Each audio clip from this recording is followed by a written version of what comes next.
Shema Israel, Adonai Eloheinu, Adonai Echad. Deuteronomy 4:6-4-9. Hear, O Israel, the Lord our God is one Lord, and thou shalt love the Lord thy God with all your heart and all your soul and all your might. And these words which I command you this day shall be in your heart, and you shall teach them diligently unto your children, and shall talk of them when you sit in your house, when you walk by the way, when you lie down, and when you rise up. And you shall bind them for a sign upon your hand, and they shall be as frontlets between your eyes. And you shall write them upon the post of your house and on your gates. Deuteronomy 11:13-21.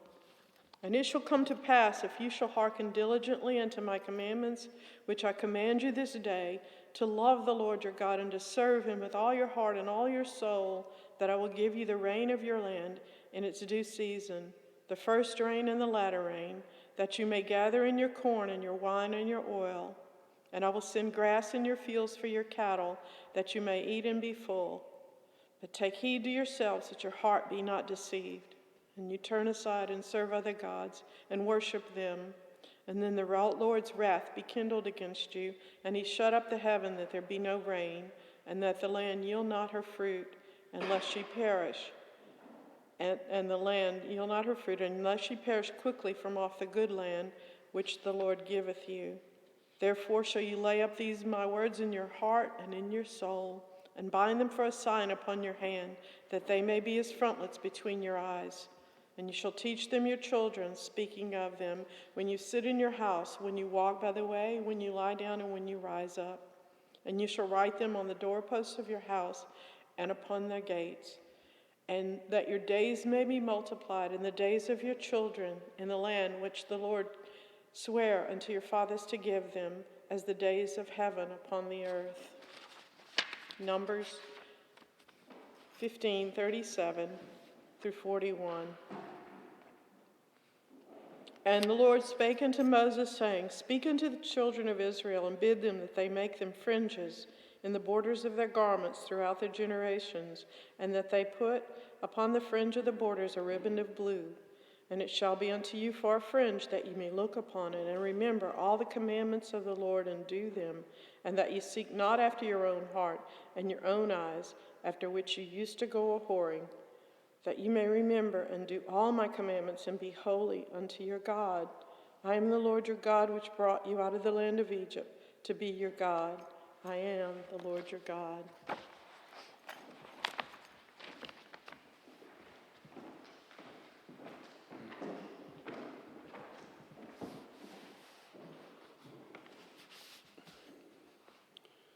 And it came to pass on the third day in the morning, that there were thunders and lightnings, and a thick cloud upon the mount, and the voice of the trumpet exceedingly loud, so that all of the people that were at the camp trembled.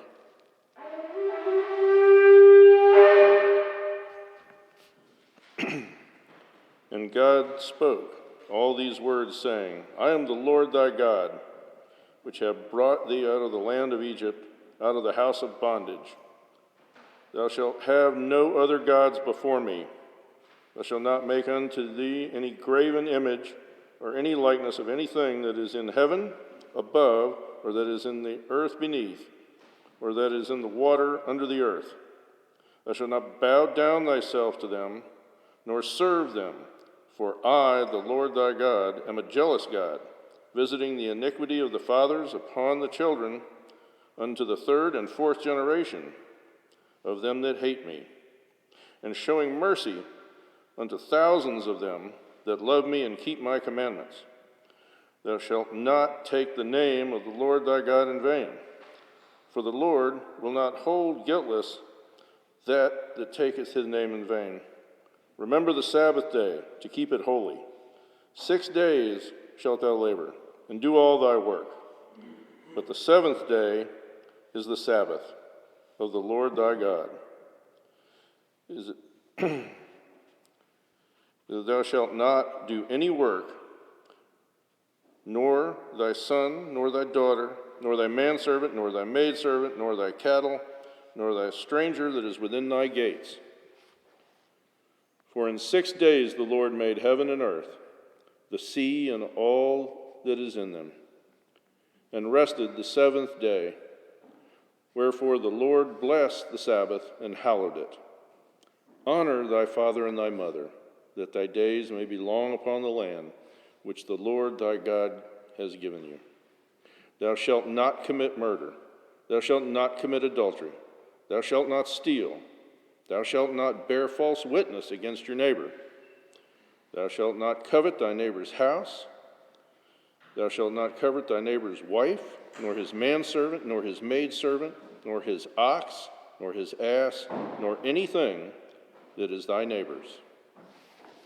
This is the word of God.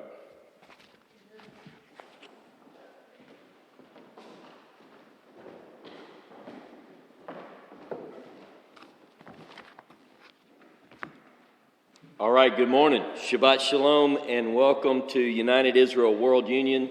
This is our Sabbath morning scripture study, and I am pleased to be here with you today. We're coming to you live from Temple Sinai Synagogue in St. Francisville, Louisiana, thanks to an arrangement with the Julius Freehand Foundation and the West Feliciana Historical Society. We're very appreciative of their allowing us into this place, which was built in 1901 and dedicated to promulgating the Hebrew Scriptures, the ways of justice and righteousness in the earth.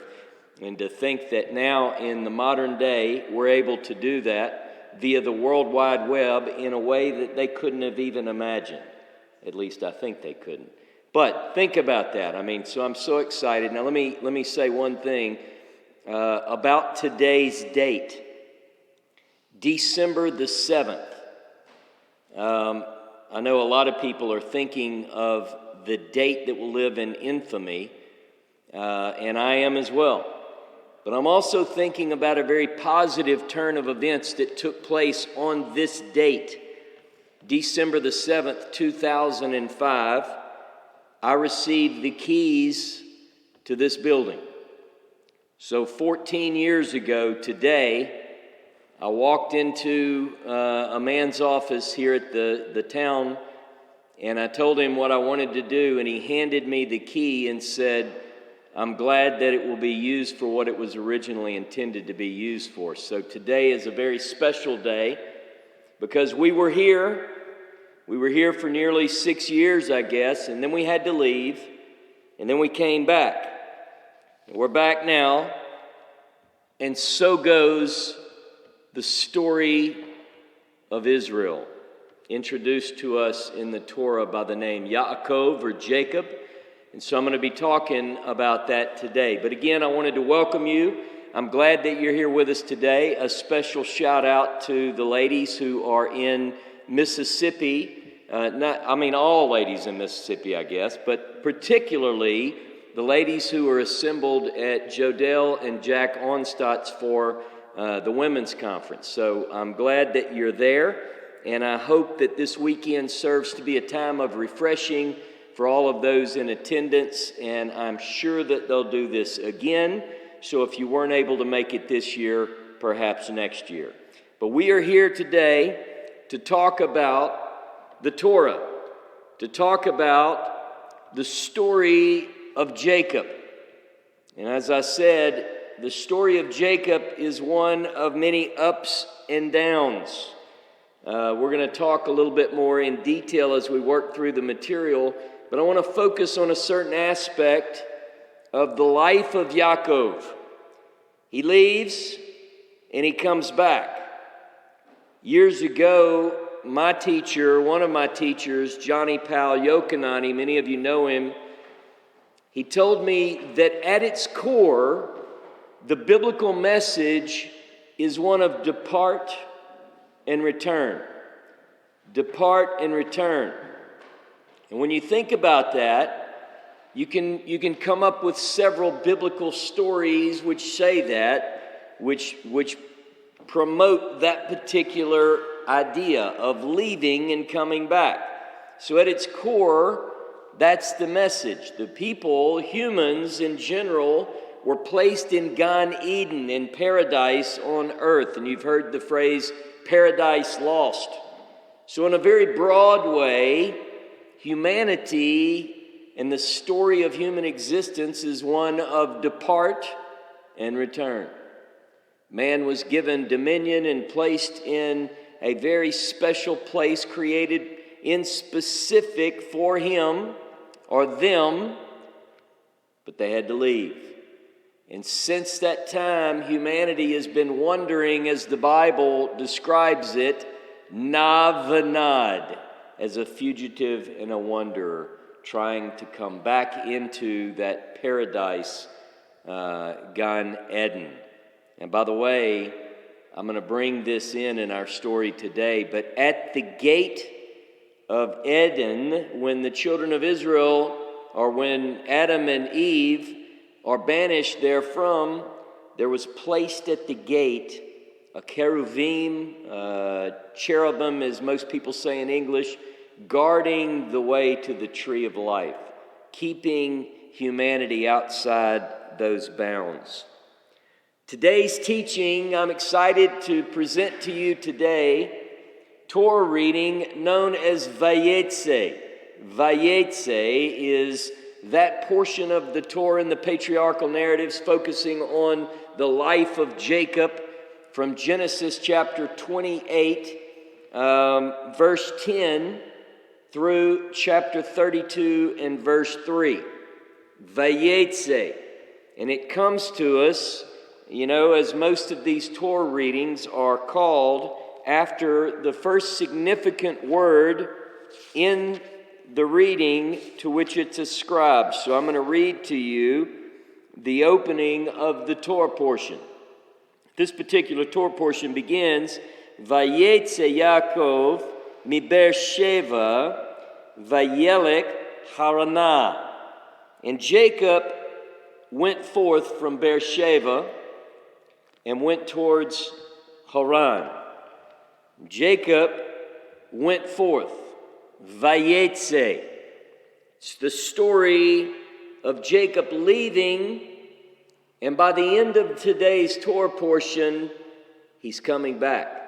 A lot of time elapses in this particular Torah portion. In fact, this particular Torah portion, one of my favorites, is extremely fast-paced. It's almost, and I want you to read it like this, it's almost breakneck pace. It's running. Think about it like that. And that's indicated in a variety of ways. At the beginning of the Torah portion, Jacob is in flight.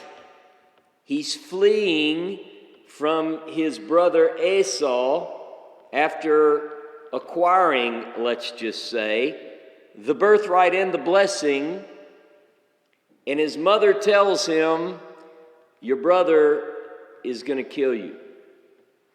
So the arrangement is made in last week's Torah portion, Toledot, for Yaakov to leave under the guise of finding a woman. Remember, Esau had women that the parents didn't approve of, and so Jacob is going back to his mother's family in Haran to be with her brother Lavan and Jacob's uncle. We're going to talk a little bit about that. He is on the run, basically, for his life.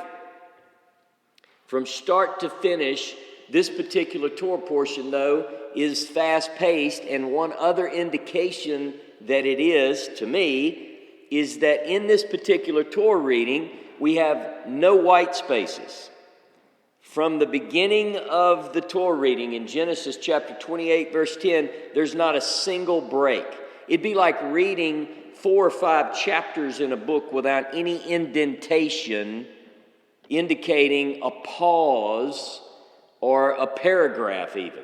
It's just a continuous flow, and that's going to be very interesting because in that space, between the spaces, covering several chapters, is 20 years. 20 years. And earlier this week, I did a live video from the United Israel Center, and I was reflecting back on 30 years of my life. In some ways, it seems like it was a long time ago, but in many ways, it feels like it just flew by. How many of you can relate that sometimes time flies? I'm looking at Mark in here today. When Mark and I began studying together, now going on 3 decades ago, he was a whole lot younger. But now, I'm looking in the mirror, another gray-headed guy. We've been at this a long time. But sometimes I can picture those early days 30 years ago in my living room with Bibles opened up. It's amazing. One other thing that comes to mind, and I'm just going to bring this up when I talk about how time flies. Jacob, in this particular week's Torah portion, VaYetzay, he, as you recall, is in love with Rachel. And perhaps one of the most beautifully written, just in 6 words in Hebrew, he talks about, the Torah tells us that he went for 7 years working so that he could have the one that he loved. And the Torah puts it this way, it's like it ought to just knock you over. Harlequin has never penned anything this beautiful. It says this: he worked for 7 years, and they seemed like but a few days. Now that's love. Now I'll tell you, maybe just to bring a little light humor in, someone asked Bridget, my wife, one time, we had, I think, reached the level of 30 years together. And someone, obviously, who thought from the outside that it would be much more wonderful to be married to me, and they made a comment, something to that effect, and I remember her response. I heard it from the distance. She said, yeah, 30 years. She said, I could have been out for armed robbery by now. So it's a little bit different view. It's not quite as heart she can't write for Harlequin, let me just tell you. But I don't want to get ahead of myself. I want to talk about the story of Yaakov, the story of Jacob. We're in the patriarchal narratives.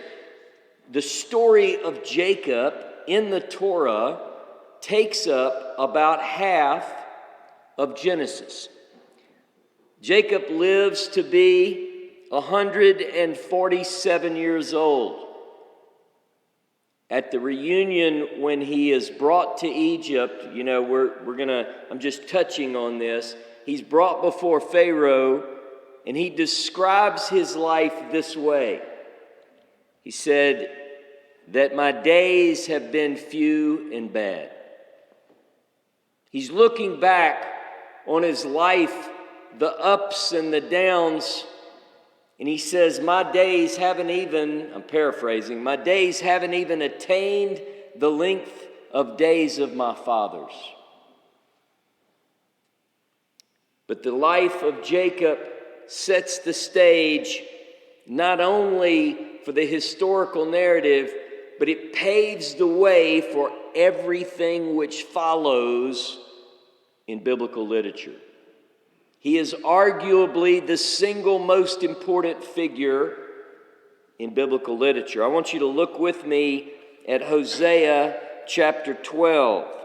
Hosea chapter 12. Hosea mentions some key events in the life of Yaakov, in the life of Jacob. And while I'm in the patriarchal narratives, as you have noticed, I go to Hosea chapter 12 quite a bit, particularly when I'm talking about the life of Yaakov, the few and bad days of Jacob. And I'll start in verse 3, Hosea chapter 3, because I want to bring up something to show you that the prophet Hosea mixes history and prophecy in a very interesting way. It's intertwined. Now, what I'm going to do is I'm only going to pull out a few historical points that he mentions about Jacob, indicating that at the time Hosea is written, he knows these stories of Jacob.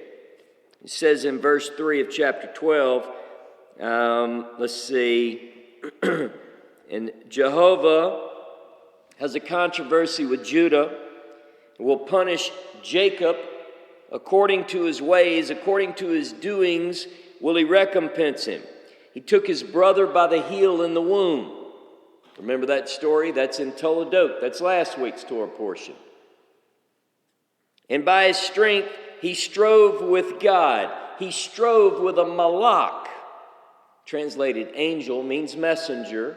Does appear to be a heavenly messenger, if you will. And prevailed. By the way, that's next week's Torah portion. And he wept.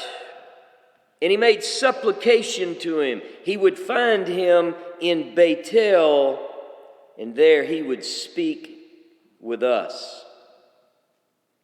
Now, I brought this up before. I want to emphasize it this morning. I want to place a line under it because it is so essential that when this incident takes place at Bethel, we hear that the communication that takes place goes beyond the historical narrative and talks to us.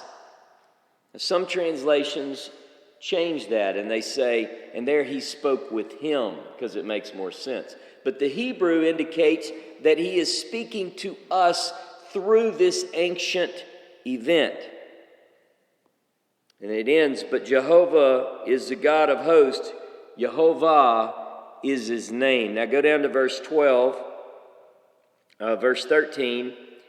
And Yaakov fled into the country of Aram, and Israel served for a wife, and for a wife he kept sheep. Now, these 3 or 4 incidents in the life of Yaakov, in 140 years of life, which he describes, the days of the years of his life are few and bad. The prophet Hosea picks out several key points. He's been a fighter from day one. He grabbed his brother's heel in the womb. He fought with an angel. And he strove and served for a woman, and for a wife he kept sheep. What if your life, what if you lived 147 years and this is the way your life is described? But you can pull some things out of there which are essential in getting to know the patriarch. Yaakov is the third in the patriarchal triad of Abraham, Isaac, and Jacob. He is the father of the tribes, or it might be better put to say that he is the father of those descendants who become the predicted Goy Gadol, a great nation. Abraham, Isaac, when we have Yaakov through his women produce what the Bible describes as a Goy Gadol, a great nation. A covenant people, the descendants of Jacob are called. A kingdom of priests and a holy nation. And it is all, listen, every bit of it is tied to a dream. A dream. When I go to Israel and I look at everything around me, from the ancient sites to a thriving democracy in which good is promoted and that light is shining to its neighbors, people have rights there like no other place in that part of the world. And it's all tied to a dream. For thousands of years, Jacob, the descendants of Israel, were scattered throughout the nations, and they clung to a book which told them that God had given them a special place on this earth, a place from which they were to inhabit and dwell and raise families and raise fruit and build houses and be a light to the nations. And it's all tied to a dream. It happened in the night. It was a dream. And today, you can go and see the fulfillment in many ways of that dream. Listen to me. The reason that I'm speaking is because I fell in love with a book that is based on a dream. This dream is real. Some might wonder if dreams are real. Let me tell you something. Biblically, everything that you believe, you don't even have to believe like I believe. Your belief system might be different than mine, but it too is based on a dream. Every Western religion can trace its way back to the dream of Jacob. Now, I wanted to bring this up because I think it's essential. We tend to think that back in biblical times, or as my grandson Kalel says, back in the day, that when God would speak to these people, he would show up and they would hear an audible voice. But what if it's not too dissimilar to today? I'll give you an example. Go with me to 1 Kings chapter 3. 1 Kings chapter 3. And I just want to give you a common story, a popular story, a well-known story, and I want you to think about it in 1 Kings chapter 3. And I'm just going to read, and I want you to read what I read. Towards the end of, verse 6. And God said, ask to Solomon. God speaking to Solomon, what shall I give you? And Solomon said, you've shown great faithful love to your servant David, my father, according as he walked before thee in truth and righteousness and in uprightness of heart with thee. And thou hast kept for him this great faithful love, that you've given him a son to sit on his throne as it is this day. And now, Jehovah my God, you've made your servant king instead of David my father, but I'm a little child. I know how to go out, I know not how to go out or come in, and your servant is in the midst of your people, which you have chosen, a great people that cannot be numbered or counted for multitude. Give therefore your servant an understanding heart to judge your people, that I may discern between good and evil. For who is able to judge this so great thy people? And it pleased Jehovah that Solomon had asked this thing. And God said to him, because you've asked this thing, and have not asked for yourself long life, neither have you asked for riches, and you have asked the life of your enemies, but you've asked for yourself understanding to discern between judgment. Behold, I've done according to thy words. Lo, I've given you a wise and an understanding heart, since there has been none like thee before thee, nor after thee shall any arise like thee.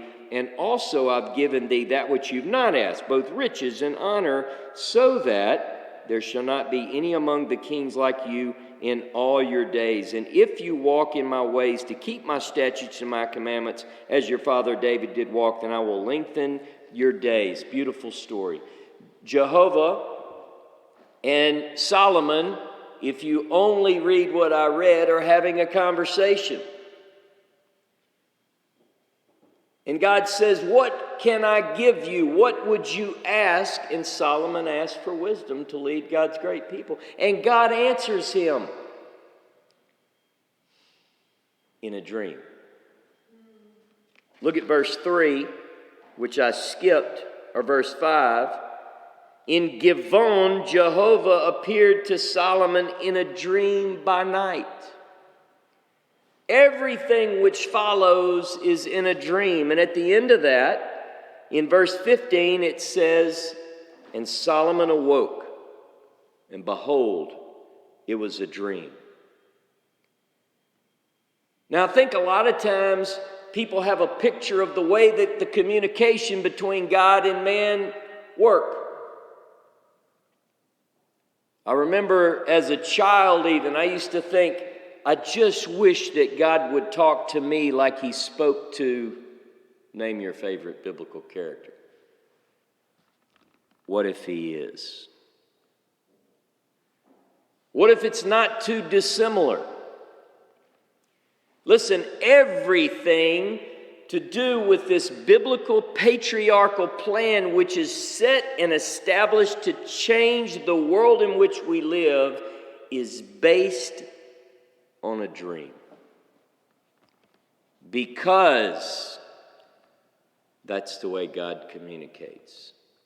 If you can catch hold of the dream of justice and righteousness and how to plant that on earth, that's a good, sweet sleep.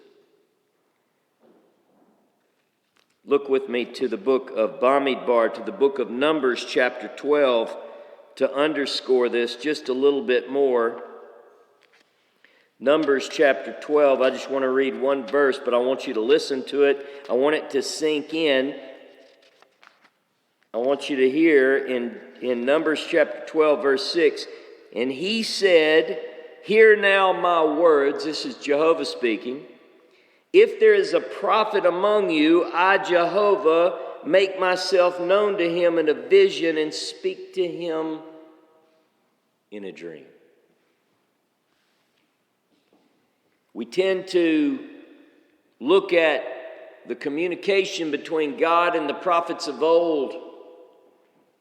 Now, Moses is a special case, which we'll get to in our Torah studies. But how is it that God gets inside the mind and heart of people, encouraging them, inspiring them, and causing them to go forward on his behalf? In a dream. And it's also this way in the future.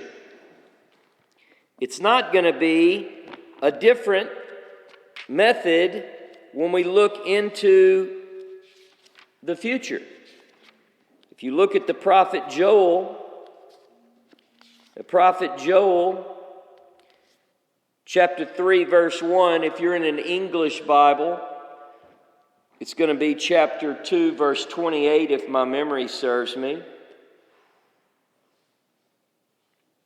"And it shall come to pass afterwards that I will pour out my spirit upon all flesh, and your sons and your daughters shall prophesy, your old men shall dream dreams, your young men shall see visions, and also upon the servants and upon the handmaids in those days will I pour out my spirit."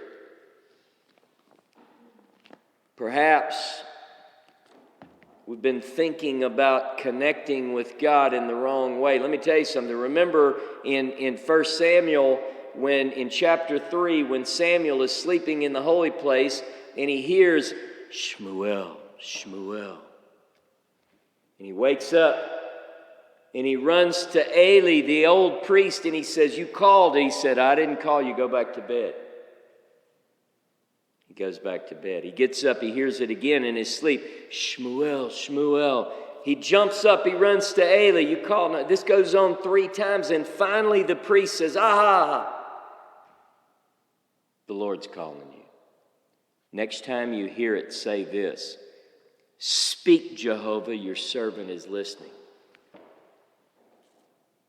You see, when Jehovah begins to move, Amos says that God does nothing unless he reveals his secret unto his servants, the prophets, and he does so in the night. The plan of God, the purposes of God, everything that we read in the glorious truths contained between the covers is built on a dream. Go with me to Genesis chapter 28. Genesis chapter 28, beginning in verse 10. VaYetzay Yaakov, and Jacob went out from Beersheba and went toward Haran. and he lighted on a certain place and tarried there all night, because the sun was set. And he took one of the stones of that place, and he put them under his head and lay down in that place to sleep. And he dreamed. And he dreamed. And behold, a ladder was set up on earth. In Hebrew it's a sulam, an ascent, like a staircase perhaps. And he dreamed, and behold, a ladder set up on the earth, and the top of it reached to heaven.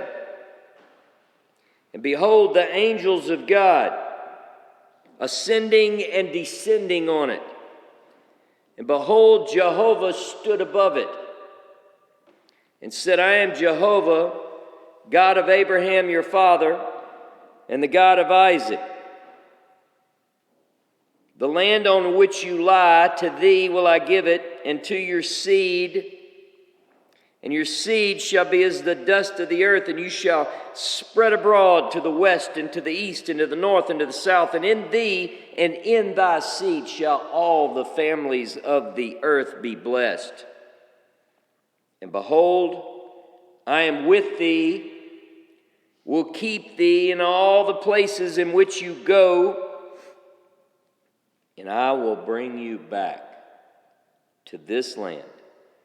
For I will not leave thee until I have done that which I have spoken to thee of. This is the patriarchal promise. Yaakov is fleeing for his life, basically, going towards Haran from Beersheba. He's headed north. He comes to a place as the sun sets, and made a bed of the earth, used a stone to rest his head, and closes his eyes, and Jehovah speaks to him in his sleep. He reiterates to Yaakov the main two primary points of the patriarchal plan. And this dream is about progeny and property. A people and a land and a people. Interestingly enough, Yaakov is at the edge of the land. He's on his way out of the land, but he's told before he leaves, I'll bring you back. I'll bring you back. I'm not going to leave you until I accomplish that which I have set forward for you. Now, at this point in our story, I want to go through, just so you have them in your notes, and I want to go through the promises to the patriarchs, because these become essential as we move forward. Go back with me to Genesis 12. Genesis 12, beginning in verse 1. Jehovah spoke to Abram, Lech lecha, get thee out of thy country and from your kindred and from your father's house to a land that I will show you, and I will make of you a goy gadol, a great nation. And I will bless you and make your name great, and you shall be a blessing. And I'll bless them that bless you, and curse him that curses you, and in you all the families of the earth shall be blessed. Powerful promise. It begins when you walk for yourself.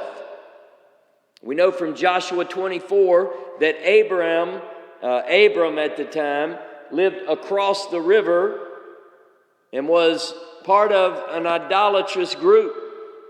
Says that he and his fathers, or it actually says they there served other gods. On the other side of the river, they served other gods. But God calls him out of that and says, walk for yourself. You have to leave everything with which you're familiar and go to a place that you've never seen. Yes, blessing is to come to Avram and to his seed, but that blessing is to come in order that they might fulfill the obligation for which God will use them, and that is this, to be a blessing and to bless others. Let me tell you something. If Israel isn't fulfilling that piece, they're not fulfilling the promise. It involves work. Go to chapter 13. I'm just going to go through these quickly. Chapter 13 of Genesis, beginning in verse 14. And Jehovah said to Avram, after Lot was separated from him, lift up now your eyes and look from the place where you are, northward, southward, eastward, and westward. All the land which you see, to you will I give it, and to your seed forever. And I will make your seed as the dust of the earth, so that if a man can number the dust of the earth, then shall thy seed also be numbered. Arise, walk through the land in the length of it, the breadth of it, for I will give it to you. You hear that? Seed and land, progeny and property. I'm going to give you a land, and I'm going to give you seed. Now remember, at the time, Avram doesn't have any descendants. Look at chapter 18.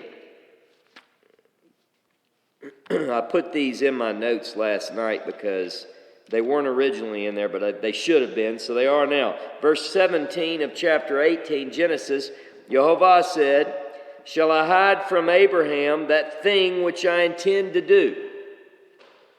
Seeing that Abraham shall surely become a great and mighty nation, and all the nations of the earth shall be blessed in him. For I know him, that he'll command his children and his household after him, and they shall keep the way of Jehovah to do justice and judgment or righteousness, that Jehovah may bring upon Abraham that which he's spoken of him. You see how it's connected. God calls this particular man, promises to give progeny and property, with the caveat that they are to be, ultimately, we learn these things, a light to the nation, a covenant of the people. You're going to be a great nation. You know what makes this nation great? This dream nation, call it the nation of the dream. You know what makes this nation great? They have a wise, this is what the nations will say, Deuteronomy chapter 4. What a wise and understanding people is this, who have such great laws and so forth. They're going to model the way. That's their job. They model the way. So that ultimately people look upon this group and say, that is what I want to be like. Look, if there are people in that nation who are putting the hand out to stop people from coming in, or to stop them from seeking to live their life according to these righteous judgments, that is a negative, that is bad, and it is an absolute affront to the very mission for which God called them. They ought to be doing what we read about in Pirkei Avot. Be of the disciples of the Aaron, loving peace, pursuing peace, and drawing all men to the Torah. Not stopping them, not telling them that they can't even study the Torah because they're not Jewish. You find that for me in here. Please, send it to me if you find it. It's not there. Ultimately, Isaiah chapter 2, Micah chapter 4, Isaiah chapter 56, on and on and on. Ultimately, the nations will stream to learn this way. That's what's going to change the world. When 10 men from the languages of the nation, Zechariah chapter 8, verse 23 says that they will come and they will say, we will go with you, for we have heard that God is with you. Now, what if that group says, don't follow me? What if they met them with, I'm thankful that you're here. Now, let me help you. Patriarchal plan. Look at chapter 22. Genesis 22, verse 15.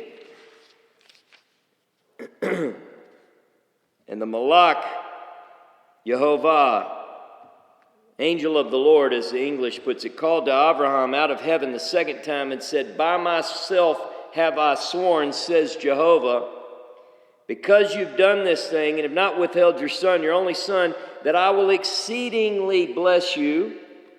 I will exceedingly multiply your seed as the stars of heaven and as the sand which is upon the seashore. Your seed shall possess the gate of its enemies, and in your seed shall all the nations of the earth be blessed, because, get this, you've obeyed my voice.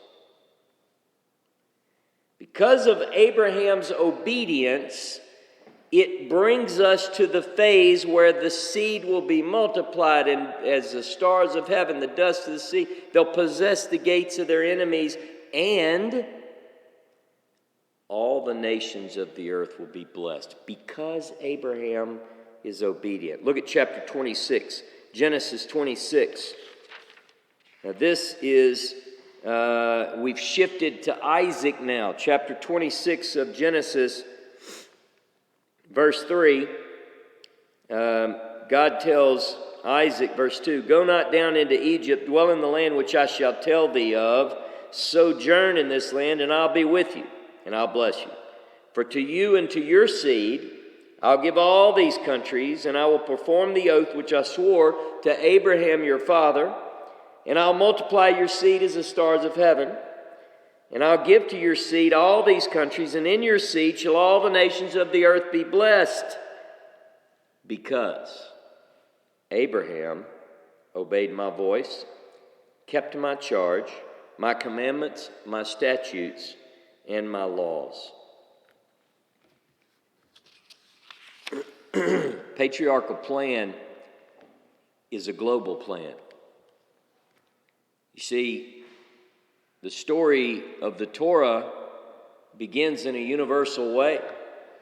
The rabbis discuss this. Why didn't it start in Exodus chapter 12? Because it's not all about them. It's a global plan. God's concern is for humanity, that ultimately, from the rising of the sun to its setting, justice and righteousness will reign on this earth. Now, there is a group of people who are picked to bring that plan into fruition.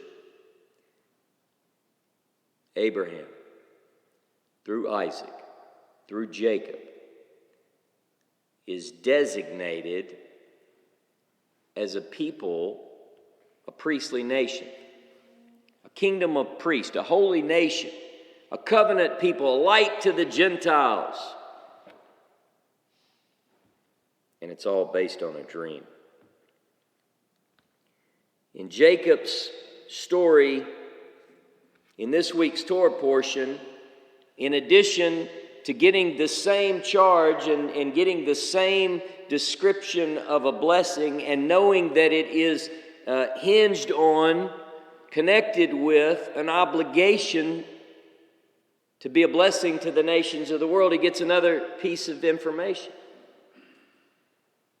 Sure, Jehovah's speaking to Jacob in the dream, and he says, I'll be with you, singular.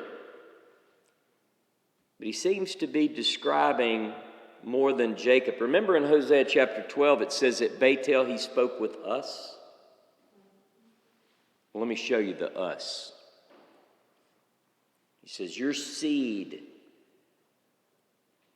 will spread out, is the way the English puts it. In Hebrew, it's pratz. It's this idea of breaking forth.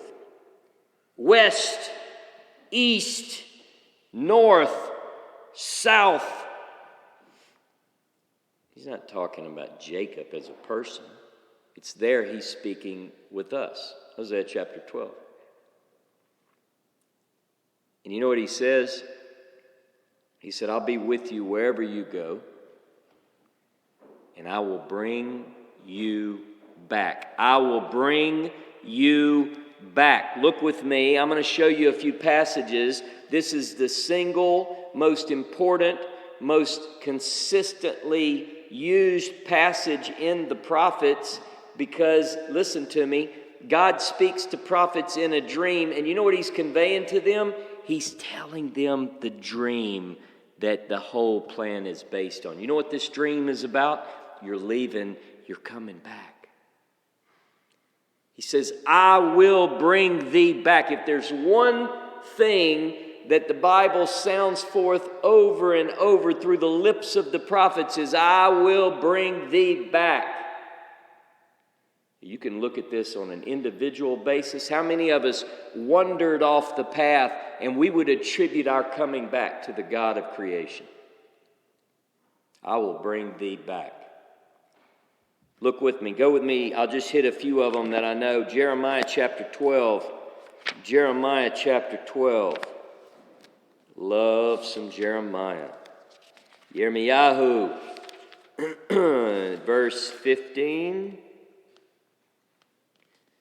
And it will come to pass, after I have plucked them out, I will return and have compassion on them and will bring them back, every man to his heritage, every man to his land.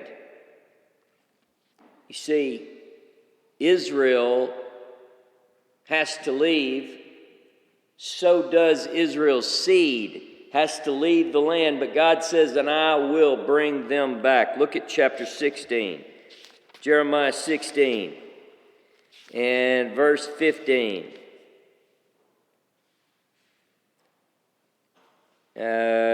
Let's just do 14. Therefore, verse 14, Jeremiah 16.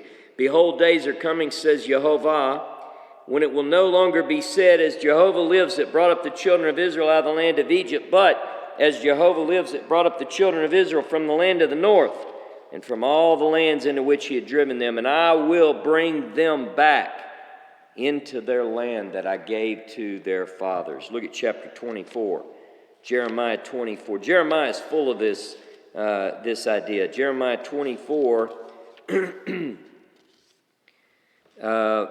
verse 6.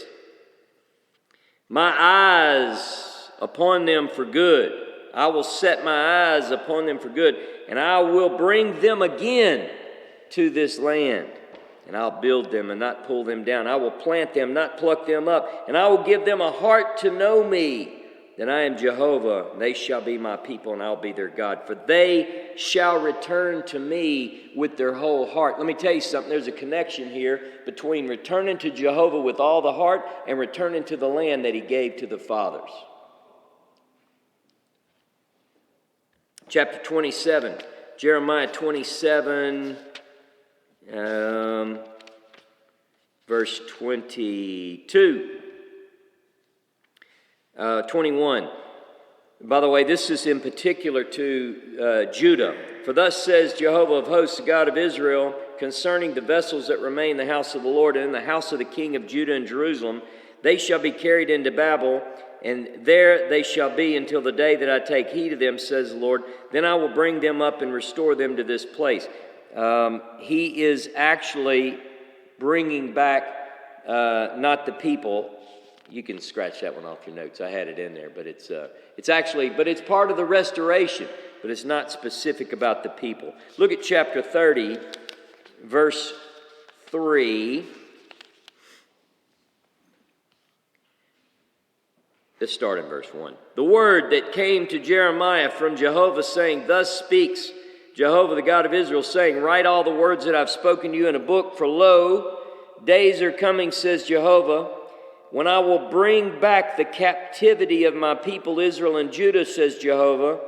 I'll cause them to return to the land that I gave to their fathers, and they shall possess it.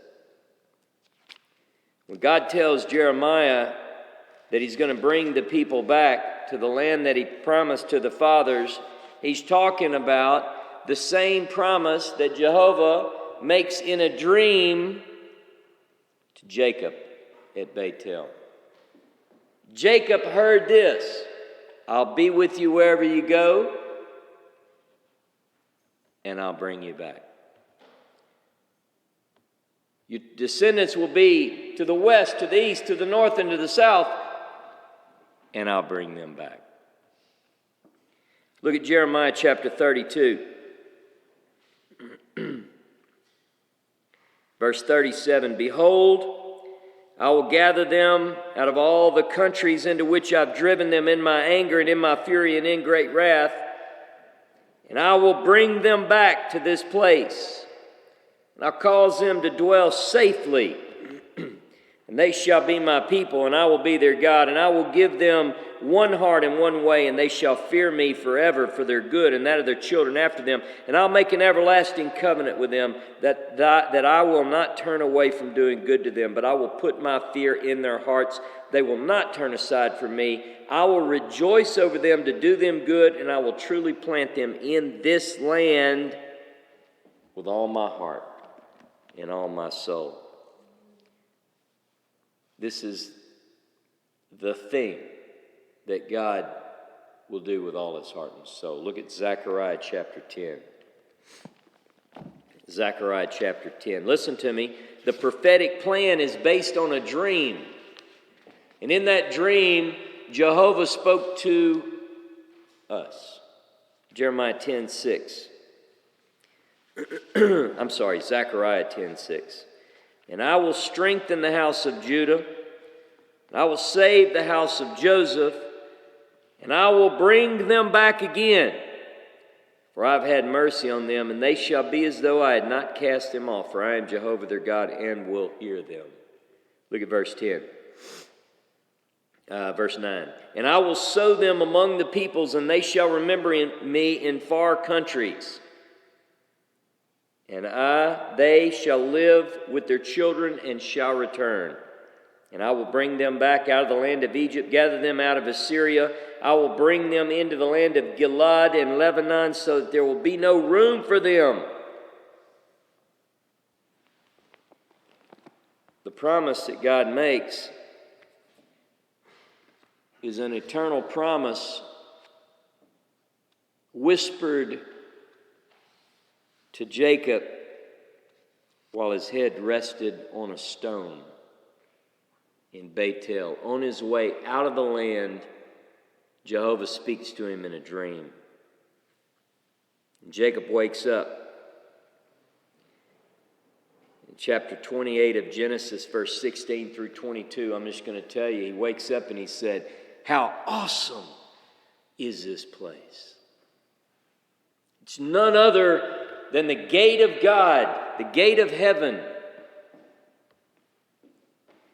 And he takes oil, and he pours it upon the stone, and he anoints it. And by the way, this particular passage is the first use of the word anoint. Some would suggest that this is a picture of the Messiah. I would say it more clearly. This is the first Messiah, is a stone that's anointed. Because anoint, mashak in Hebrew, literally means to rub or smear oil on something, to set it apart for sacred use. And then Jacob makes a vow, and it's a quid pro quo. He says, if you bring me back, if you do the things you said in that dream I just had, then you'll be my God. You got to love Jacob. Jacob is a deal maker. Who would bargain with God? Who would set the conditions for an agreement? Jacob, the father of this particular group, called to be a Goy Gadol, called to be a covenant people, a light to the nations, on and on and on, tells God, sounds good. You do what you say, and everything that I bring in, I'll give you a tenth. That's Jacob. I love Jacob. Jacob learns some life lessons along the way. He meets his match in this week's Torah portion in his uncle Lavan. The trickster gets tricked. It's like, I can almost imagine Lavan saying, you can't play a player. We know how things are done. We breed them in Haran. In fact, I often wonder, after you meet Lavan in the story, you wonder how it is that that sweet Rivka knows this way to trick, and the apple doesn't fall far from the tree in this particular area. Jacob sees Rachel and he falls in love with her. She's beautiful. He wants to marry her. And there's an interesting part in the story where, you know the story, so I'm not going to go into all the details, but on the night of the wedding, he's tricked. He ends up with Leah. And when he confronts Lavan about this, Lavan says this, I think it's interesting. It's not done like that here, where the younger gets before the older. Now think about how you reap what you sow. Jacob just left a life where, through his own doings and the help of his mother and perhaps being guided by the divine plan, the younger is exalted and the elder serves the younger. Notice that. Now think back when God tells Rebekah, you have two nations in your womb who are crushing one another, and the elder will serve the younger. And now, from her own family, we hear it's not done like that here. It's not done like that. See, but the Creator has a plan. Once again, the plan is threatened as we work through the narrative by the same story. It's like a template is used to produce this holy people. It just so happens that once again, the chosen woman is barren. Sarah in chapter 11, verse 30 of Genesis. Rivka in chapter 25, verse 21 is barren. Rachel in chapter 29, verse 31 is barren. 3 miraculous births have to take place. And let me tell you something, no other religion can boast of such. 3 miraculous births. Sarah, you can't have children, but she has children. Rivka, you're barren, but she has children. Rachel, you're barren, but she has children. And in each of these cases, God's power is being shown. God's working a miracle in the womb to bring forth the people. And in the final phase, when we get to Jacob, remember this struggle is made manifest. I talked about it last week. A struggle, an eternal struggle. The story unfolds, and by the end of today's Torah portion, Jacob, with his 4 women, have 11 sons and 1 daughter that are mentioned. Benjamin is the only one accepted, E-X-C. He's the only one that is not born in this particular Torah portion. After the birth of Joseph in chapter 30, verse 22, only after Joseph comes forth, get this, Jacob hears a voice in his dream. Return to the land of your fathers. Now notice it's exactly the opposite of what Abraham was told. Get thee forth from your... He's told, Jacob has said, it's time to go home. It's time to go back. In fact, 3 dreams carry this Torah portion alone. And Jacob has a couple, and Laban has one that basically tells him, don't fight Jacob. 20 years have gone by. Israel was exiled from the land. Notice I'm talking about Israel as in the patriarch Israel. Israel was exiled from the land. He was chased out, basically, in threat of losing his life. He's pursued on the return. Now I'm wondering, I've got prophetic text in mind to cover over the next several classes, but I'm thinking already that could this template apply in a prophetic way? When Israel returns, will there be pursuers on their heel? In fact, the language used of Laban's chase, remember he's chasing down because Rachel, and I'll teach on this next week, Rachel stole her dad's idols. And you've got Laban is chasing down Jacob. He's chasing him down. You know, the language used in that chase is very similar to Exodus 14 when the Egyptians chase Israel. Very interesting. But we'll look more at that later. Israel, at the end of the Parsha, at the end of this Torah portion, prepares to return to the land sworn to him in an oath. And just like the story begins, it ends with a very interesting meeting with Malachim, messengers, angels. When he leaves, he dreams of angels. When he returns, it got me thinking,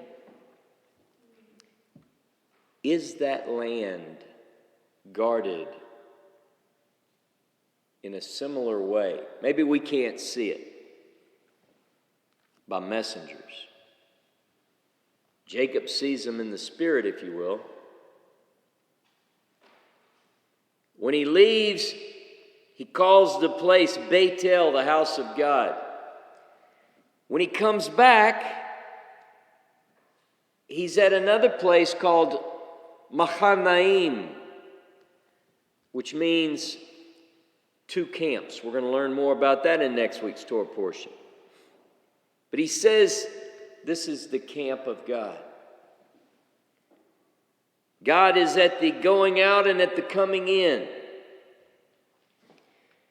Our story contains a departure and a return met by messengers at both ends. It's almost like it was framed with this idea.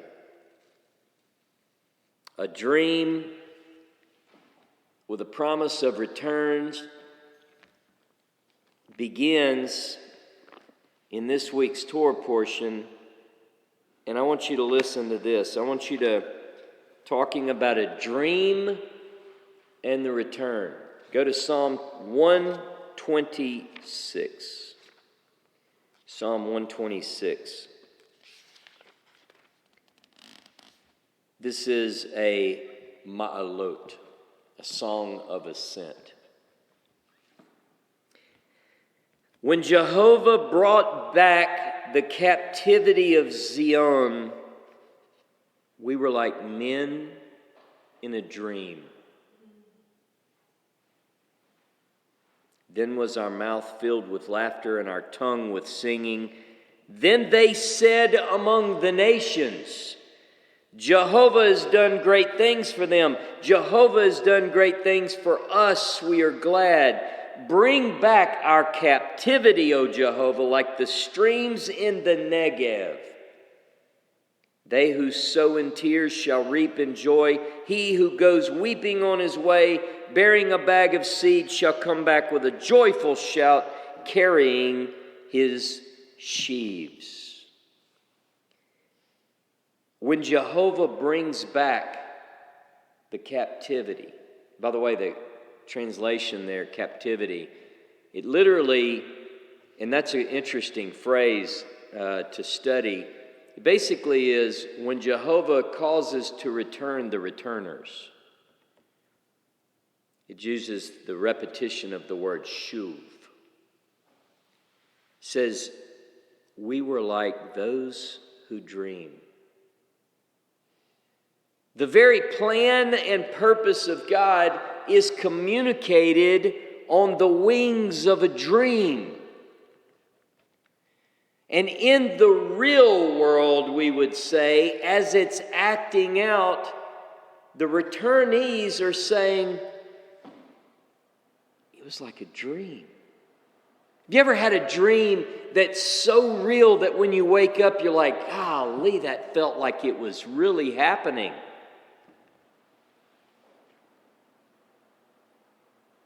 The very plans and purposes of heaven were planted in the clouds. The stuff of a dream. And it's a very special dream. I learned this from my teacher, Dr. Tabor, and I want you to hear it as I close. Go to Jeremiah 31. Jeremiah 31. Verse 22. Now in the English it might be verse 23. Thus says Jehovah of hosts, the God of Israel, yet again they shall use this speech in the land of Judah and in its cities, when I shall bring back their captivity. This is the stuff of dreams of Psalm 126.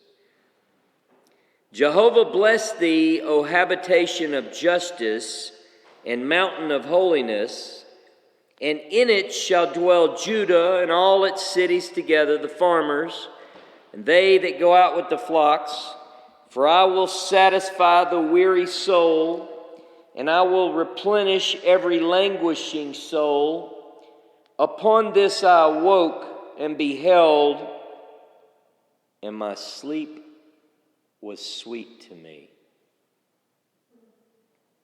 Who's speaking? Now, I know a lot of people assume that Jeremiah is speaking. This particular series of verses are set apart by white spaces, indicating that the continuing narrative is not broken. It begins saying, thus says the Lord of hosts, and he relates several things that are going to happen. And then it says, and upon this I awoke and beheld, and my sleep was sweet to me. The image is worth the point. This is God's dream, that those who departed will return. He says, I will not leave you until I bring to pass that which I've spoken to you. I'll be with you wherever you go, and I will bring you back to this place. God says that the one thing Jehovah will do with all his heart and soul, he says, is he'll bring his people back. At Bethel, he spoke with us. He shared his dream with Jacob. And he has subsequently shared that dream with prophets throughout the ages. And so I wanted to share it with you this morning. So think about that. Think about how everything that we believe and live and have committed our life and honor to is based upon a dream at Bethel. Shabbat Shalom. Now, today we won't do a dialogue, but we will see you next Sabbath, and same time, 10:30 a.m. Central Standard Time on Facebook and YouTube. So have a beautiful week. Shavua Tov, many blessings. Thank you for joining us. Have a beautiful day.